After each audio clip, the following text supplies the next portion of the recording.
Oh yeah, and the dry line is certainly not helping out with that, and it's going to be continuing to do this for the next week. Here it is. There's that dry line sitting right over top of the western part of our viewing area. We do have that severe thunderstorm watch box surrounding us as a result, and we're starting to see definitely some stronger severe storms pushing into San Saba counties and even Comanche counties right now. There are currently warnings, strongest of which tend to be actually the one in San Saba County. That severe thunderstorm warning is in effect until 5:30, mostly due to hail getting up to about 1.5 inches in diameter, getting close to possibly ping pong size. As a matter of fact, that watch is going to be in effect for us at least until 10 o'clock tonight. But of course, we're going to have you covered on the air, online, and on social media. As a matter of fact, here are current hail tracks with it. The ones up to the north, well, we're not seeing anything really more than about 1/4, maybe ping pong size. But now I'm getting reports of almost tennis ball sized hail. That is certainly some decent amount. That's just what the radar is able to pick up. Storm watchers, of course, are at the scene getting the most accurate data.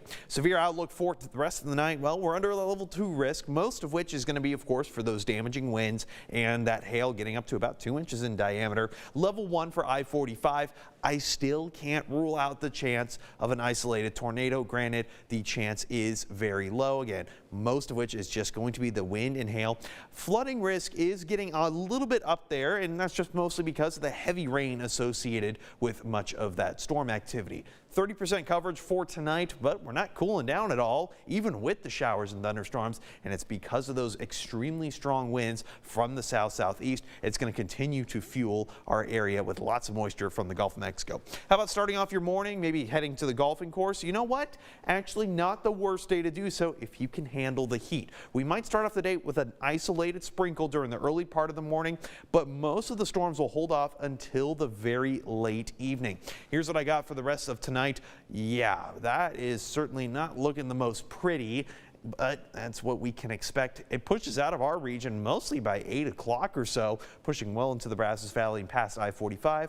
Tomorrow morning, might see a couple isolated sprinkles. Then we start to see right around 8 o'clock tomorrow night. This is going to affect more of the northern area as well for much of Saturday and even going into early on Sunday. Sunday afternoon and evening, not actually expecting all that much, but of course, you know these models, they can change in an instant. How about that severe risk?